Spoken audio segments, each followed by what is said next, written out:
They are the sons of Oakland, and now local artists David Diggs and Rafael Casal are helping save the Fairyland at Lake Merritt. In an interview for CBSN, we spoke with them and the director of Fairyland, Kymberly Miller, about a unique virtual fundraiser this weekend called Celebrity Storytime. We've partnered up with Kymberly Miller here, the executive director of Fairyland, and the whole staff at Fairyland to set up an event honoring the 70th anniversary of Fairyland, but most importantly, like a promise into the future of Fairyland. It's been a COVID year. A lot of folks have taken a really, really hard hit. Fairyland has taken the hit as well, but Fairyland is something that we feel like needs to sort of exist in the future of the East Bay and Oakland forever. And so we're doing this celebrity storytime event where a bunch of sort of prominent East Bay and Bay Area figures and some like beloved, Bay Area affiliates and teachers from the town and athletes and stuff are coming in to give an artistic sort of gift offering to Fairyland. So on the event, we're going to have some story time. We're going to have some guest speakers and a few different sort of exciting things. David and I are maybe, if we raise enough money, we might read a story or two. Yeah. And what we're hoping to do long term is create this this Fairyland digital library with Kim and everyone there. That is a place that artists can keep coming back to and contributing something for the young people in the Bay Area. That's a free resource that has a sort of a combination of teachers and invited guests and things. So yeah, that's sort of what we're doing, and it kicks off tomorrow night, 6:30. It's saving us. That's what it's doing, and it's making sure that people don't forget how much strife we're in during coming out of this pandemic.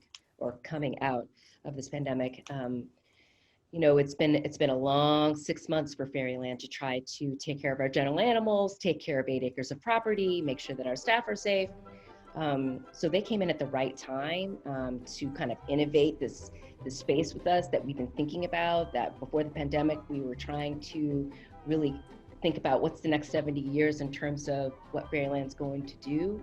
And really it landed squarely in how we can increase accessibility and representation in the park.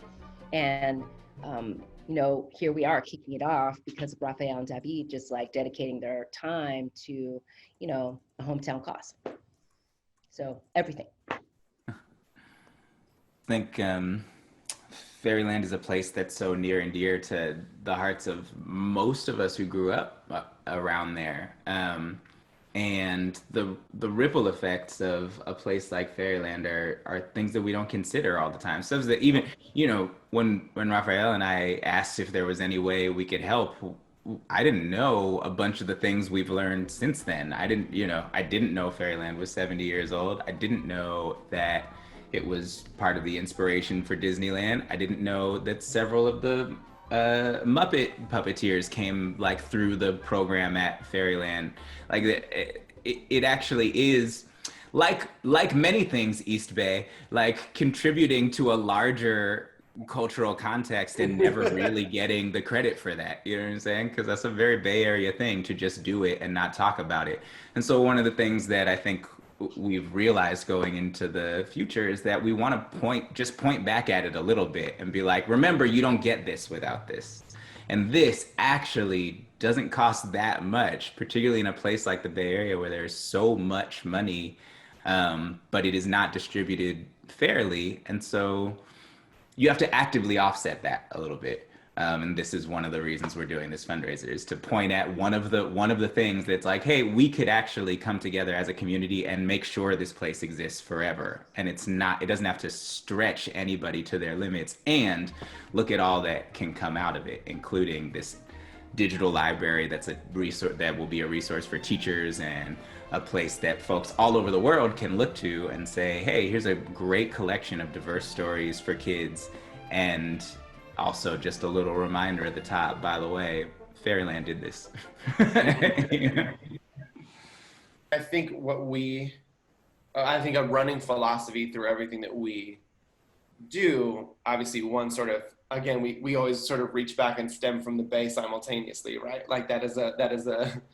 We are sort of in constant conversation with our context. And I think the hope with creating a show is to have the opportunity to tell more stories about the place that we're from, right? And so for us, making a film is a very like, well, let's tell a small story really, really well, right? It wasn't like the Oakland story. It was an Oakland story, like one of a million that need to be told. I think for us, we're like, oh, well, let's tell a few more. But I think also as we push that needle, it's normalizing the idea that the Bay Area, like a New York, like a ton, like a ton of other sort of, big metropolitan areas, has a ton of different ways that people see it. And so we're just excited to tell another sort of East Bay, Oakland Bay Area story. I think a big reason that we're excited about, doing this event and why it's sort of in line with all of that is like, Fairyland is very much the catalyst for a lot of the imaginations of kids that grow up to tell stories, right? We learn so much about storytelling from places like that. We learn from storybooks. That's why we sort of lean back into a story time for this event. It's like, well, that's it. That's the base code. Let's read stories from all across sort of the spectrum of who are the protagonists and what are they about and what language are they in and who do they confirm and validate and what moral compass do they reaffirm. And I think the idea of that is all about permission passing at a super young age. How do we give people permission to tell the kind of stories, to be the protagonists and the kind of stories that are about them? And we're products of that. We're products of that permission passing. And so our show is just one iteration of what that permission passing does. I think we're really excited to be a part of continuing to pass that on for other generations. For us, we're looking forward, right? We've had 70 fantastic years full of magic, and we're looking forward to the next 70 and setting that tone. And so this event helps us kick off that, I don't have it all figured out today. I know what my intentions are. My intentions are to make sure that every child in the Bay Area, Oakland in particular, feel that Fairyland is for them. And I know that the next step of that is making sure that stories in the park represent that intention.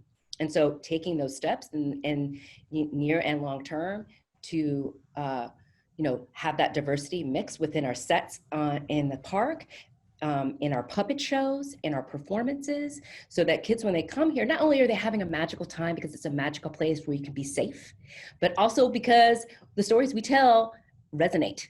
So making sure that that is happening, on a consistent basis is what I really want young families to look forward to as they start to engage our park in the future. Have fun with it on Saturday at 6:30. And Saturday at 6:30, donate, come to Celebrity Story Time, tap in with Fairyland, and let's make sure it's around for years and years to come. Fairyland.org. You can donate right now. Registering for the event is free, so you'll get to come hang out, and there will be many opportunities during the event for you to donate as well. But you also don't need to wait for it. You could just donate right now. Yeah. The event's going to be a lot of fun.